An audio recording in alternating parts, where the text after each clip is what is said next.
Bonjour à tous, j'espère que vous allez bien. Vous l'avez probablement vu, nous venons de sortir une vidéo en anglais contenant d'importantes informations et quelques grosses annonces. Nous avons décidé de faire cette vidéo en anglais car Tada voulant être international, c'est important pour nous de représenter l'entièreté de la communauté. Pour autant, nous avons décidé également de vous faire une version en français. Tada, ayant lancé sa bêta il y a plus d'1 an, ayant un cœur de communauté directement en France, c'était important pour moi également de vous faire une version dans laquelle j'apporte différents détails. Et on va pas se mentir également, le français étant ma langue natale, j'étais beaucoup plus à l'aise à donner quelques explications en français. J'espère que ça vous plaira.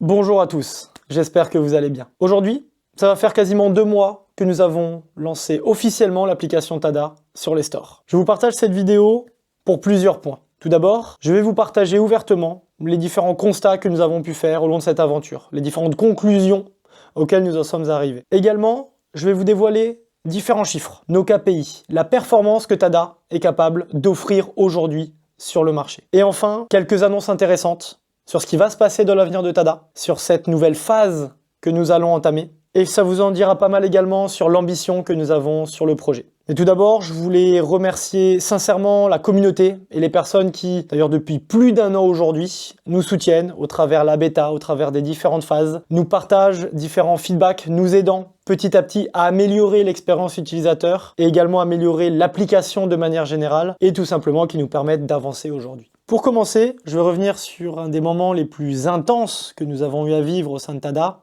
le listing du token. Vous l'avez vu, le listing du token a été quelque chose de très intense, token listé grâce au Launchpad à 2,2 centimes, qui a mooné, clairement, faisant d'énormes multiples sur les premiers jours, premières semaines, où des personnes ayant eu la possibilité de l'acheter très tôt ont pu réaliser de très forts multiples, et ensuite à partir de là, du coup, les investisseurs, les différentes personnes qui ont eu ce token, qui l'ont acheté ou qui l'ont récupéré, ont pu le vendre, créant ensuite du coup une courbe descendante. À refaire, je pense que nous aurions pu faire différemment, à savoir peut-être utiliser une partie des tokens de l'entreprise pour protéger le prix et ne le laissant pas aller très haut. Nous n'avions pas voulu le faire pour éviter tout simplement de vendre sur la commu, c'était pas l'objectif, mais effectivement peut-être qu'il aurait été plus judicieux pour nous de protéger tout simplement un prix permettant à tout le monde dans le retail de pouvoir l'avoir à un prix intéressant. Également, ce qui est très important de relever, c'est que ce qui s'est passé à ce moment-là n'avait absolument aucun attrait, aucune corrélation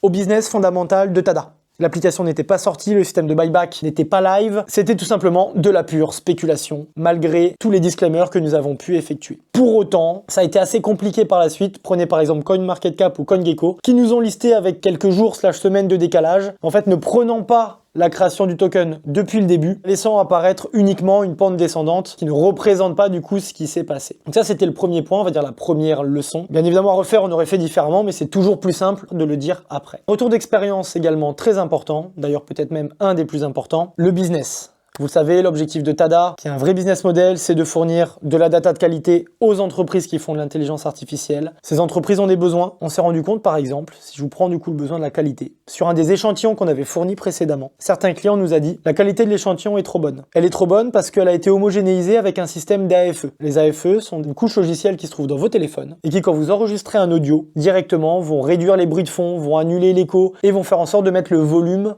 à un niveau correct. La problématique de ça, c'est que pour entraîner une intelligence artificielle, dans certains cas, vous voulez la data brute. Donc pour vous donner également un exemple de la complexité qu'on a pour mettre tout ça en musique, nous avons supprimé cette couche logicielle il y a quelques semaines, et certains d'entre vous qui sont sur Tada l'ont probablement vu. C'est pour ça que sur certains audios, c'était très fort, d'autres, c'était quasiment inaudible, d'autres, il y avait des espèces de grésillements. En fait, c'était la data brute. Donc pour nous, l'un des enjeux est à la fois de supprimer tout ce qui nuit à l'entraînement des intelligences artificielles et correspond aux besoins du client, tout en restant le plus agréable possible pour la communauté. Je pourrais, si ça intéresse, faire une vidéo quasiment dédiée avec énormément d'exemples de ce côté-là et peut-être même que la communauté que vous-même pourrez nous aider à répondre à une partie de ces problématiques. Feedback suivant. La soumission de l'application Tada sur les stores. Probablement une des épreuves les plus stressantes pour la team. Nous étions prêts fin juin, comme prévu. On nous avait dit que ce serait un peu compliqué, un peu long, mais honnêtement, je pensais pas que c'était vraiment autant un calvaire. Nous avons soumis peut-être des dizaines de versions différentes de l'application. Et pour être compliant avec les policies d'Apple et d'Android, qui ne sont pas les mêmes, nous avons dû revoir une grosse partie de l'expérience en rajoutant de la complexité. Vous l'avez vu probablement avec les gemmes qui n'étaient pas prévues initialement. Apple et Android ont littéralement un droit de vie ou de mort sur votre business. Ils peuvent même dans le futur, changer certaines règles, obligeant les différentes entreprises comme Tada d'effectuer des changements d'urgence sur l'application. Nous avons pris conscience que peut-être nous aurions dû utiliser une voie beaucoup plus pratique, comme celle de la web app, par exemple, qui aurait été beaucoup plus fluide, avec beaucoup moins de limites. Mais vous allez le voir, tout ça, ça a été des leçons très intéressantes qui vont nous servir pour la suite, et vous en apprendrez pas mal au cours de cette vidéo. Vous ayant partagé les principaux points sur la rétrospective, je vais maintenant passer aux statistiques, aux différents KPI que nous avons avec Tada. La performance a été très intéressante sur de nombreux points. Tout d'abord, Tada, aujourd'hui, c'est plus de 30 000 comptes créés. C'est-à-dire des personnes qui ont téléchargé sur iOS ou sur Android l'application et qui se sont créés un compte. Sur ces plus de 30 000 personnes, on observe plus de 5 000 personnes qui se connectent toutes les semaines pour faire des tâches, des Weekly Active Users. Également, point très important pour nous, le nombre de tâches effectuées. Vous vous rappelez, j'imagine pour la majorité d'entre vous, le 1 Million Challenge. Juste avant les X-Day, sur quelques semaines, nous avons donné énergie limitée pour essayer, d'une part, de stress tester notre système technique, mais également et surtout pour atteindre le cap d'1 million de tâches sur l'application. Nous avons réussi à le faire en quelques semaines. Aujourd'hui, Tada, c'est plus d'1 million de tâches toutes les semaines.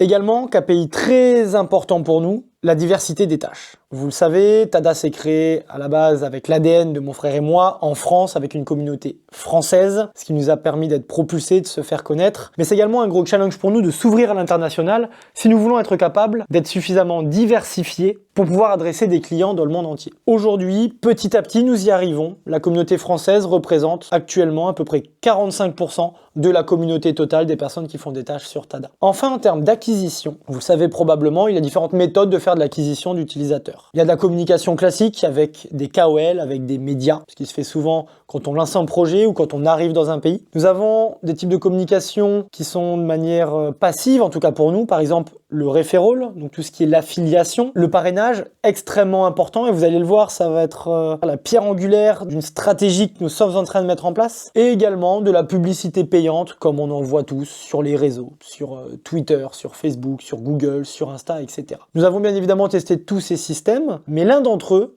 nous a vraiment surpris. Et ce canal d'acquisition, c'est Telegram. Vous savez, c'est assez à la mode en ce moment, des publicités sur Telegram, mais également des bots. Et nous avons créé notre propre bot via le système de mini-app de Telegram. L'objectif était assez simple, permettre aux utilisateurs de découvrir un système de tâches pour ensuite être amené à télécharger l'application Tada. Et bien notre équipe de grosses a réussi le tour de force, en quelques semaines, d'attirer plus de 150 000 personnes. Et ça, c'est pas uniquement un très bon score, un très bon indicateur, mais c'est également une porte ouverte sur de la croissance, une porte ouverte sur de l'accélération. Et ça me permet également d'introduire l'étape suivante de ce que je voulais vous annoncer aujourd'hui, la clôture de la phase 1 de Tada. La phase 1, c'est ce qu'on a délivré.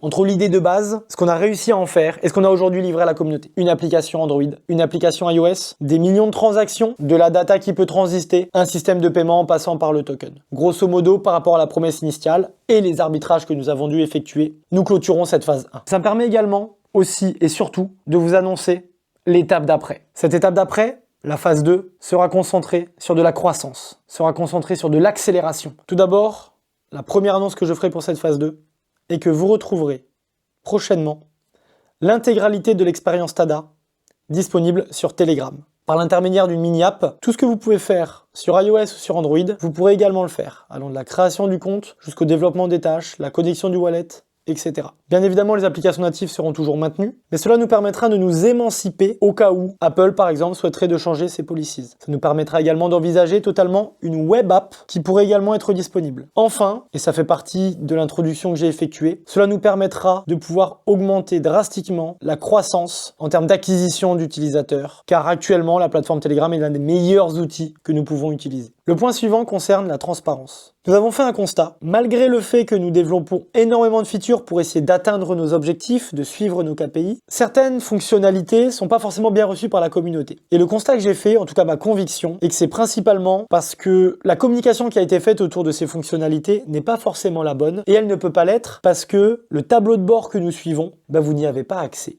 Vous le savez, tout ce que nous essayons de mettre en place, c'est pour se rapprocher de ce fameux cercle vertueux, et c'est pour essayer d'atteindre certains objectifs. De manière à vous permettre de pouvoir suivre ces objectifs avec nous et l'impact de ces fonctionnalités sur l'application et sur le système de Tada, nous allons dévoiler prochainement un dashboard qui sera en ligne et qui vous permettra de suivre les mêmes indicateurs que nous. Vous aurez des informations sur le système de buyback, sur les consommations de Tada et de gemmes de l'application, sur la ventilation des utilisateurs, l'impact que ça a sur les clients, bref, un peu tout ce que nous on suit au quotidien et un peu tout ce que nous essayons en interne d'améliorer. Ça vous permettra également de voir certains effets ciseaux qui devraient arriver prochainement. Voilà, il y a énormément de choses comme ça pour lesquelles on fait des arbitrages et ça peut être important également que vous le compreniez parce que déjà, vos feedbacks par rapport à ça, vos idées pourront nous aider et je le redis, je l'ai déjà dit, même si on ne peut pas répondre à tout parce qu'on est une petite équipe et qu'on reçoit énormément du coup de commentaires, de retours, de feedback, nous lisons tout, nous écoutons tout et ça nous aide énormément. Voilà, attendez-vous très bientôt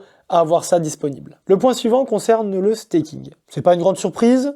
Nous l'avons prévu dès le début, nous l'avons expliqué lors de plusieurs vidéos. Aujourd'hui, le staking est boosté. Nous avons une partie de token qui est réservée pour ça. Mais les APR, en fonction des mois de lock, sont assez élevés. Et maintenant que l'application est sortie, nous allons progressivement la rabaisser de manière à pouvoir corréler directement le business au staking. Ça arrivera étape par étape, mais ça nous permettra également de diminuer cette pression qui est artificielle et qui pousse en fait quelque part le token vers le bas. En diminuant cette pression vendeuse, il sera beaucoup plus simple d'actionner différentes mécaniques qui nous permettront de retrouver du volume. Attendez-vous très prochainement un nouveau type de tâche. Aujourd'hui, toute la data que vous fournissez, elle est active. Vous lisez une phrase, vous prenez une photo, vous prenez en vidéo. Tout ça, c'est une action que vous allez faire. Nous allons introduire de la data passive. La data passive, et vous l'avez, j'imagine, tous vu quand vous avez déjà téléchargé certaines applications, une petite pop-up qui vous propose de partager votre data. Ask App Not to Track, par exemple. L'idée, du coup, de l'agrégation de cette data passive serait de vous permettre de partager de la donnée de santé, de la donnée liée à votre sommeil, de la donnée liée à l'utilisation de certaines applications. Bref, tout ce que votre smartphone, tout ce que les capteurs que vous avez à disposition pourront permettre de partager. Cette donnée a énormément de valeur pour différents types de sociétés, pareil, qui souhaitent faire des forecasts, qui souhaitent faire des analyses, des études, etc., etc. Et vous aurez la possibilité de gagner de l'XP directement, sans rien faire, en activant ces options. Très important, et je le précise, vous aurez le choix entre ne pas activer du tout le tracking, l'activer en partie, et à tout moment, vous pourrez revenir en arrière sur cette décision. Notre objectif est totalement d'anonymiser la donnée. S'il y a des fois où c'est pas le cas, vous serez au courant, mais l'objectif est, voyez-le, comme un type de tâche passif. Vous avez un smartphone, et en cliquant sur un bouton, vous allez avoir la possibilité, du coup, de partager différents types de données. Nous partagerons plus d'informations sur ce sujet prochainement. Enfin, et pour vous partager certains de nos objectifs, nous allons rentrer, comme je l'ai expliqué précédemment, dans cette phase de grosse. Cette phase de grosse, c'est également pour nous des KPI à atteindre, des objectifs à surpasser. Et vous pourrez le suivre parce que vous avez accès à notre dashboard. Ces objectifs nous permettront tout simplement de se placer dans l'échiquier. On va pas se mentir aujourd'hui, avec 30 000 utilisateurs et 1 million de tâches par semaine, on n'a pas la possibilité de pouvoir intéresser un OpenAI, un Tesla et les géants du milieu. Pour cela, et à minima pour essayer d'être visible, nous allons avoir différents objectifs qui vont passer par la barre des 1 million d'utilisateurs, 100 000 weekly active users, la barre des 100 millions de tâches. C'est ce type d'objectifs-là qui vont nous pousser à mettre en place différentes mécaniques de growth dans cette phase 2. Notre objectif va être, comme nous l'avons dit précédemment, de mettre l'application Tada sur tous les téléphones de toutes les personnes du monde entier. La phase 2, la phase de growth, sera une étape supplémentaire, une marche supplémentaire dans ce long escalier. Pour conclure, je vais vous teaser une idée que nous avons eue. En fait, c'est plus qu'une idée, c'est quelque chose qui a été réalisé, mais qui n'a pas encore été sorti. Pour vous donner un peu de contexte, il y a une réflexion que j'ai reçue plusieurs fois, que je comprends tout à fait, c'est que chez Tada, nous ne savons pas être assez dégènes.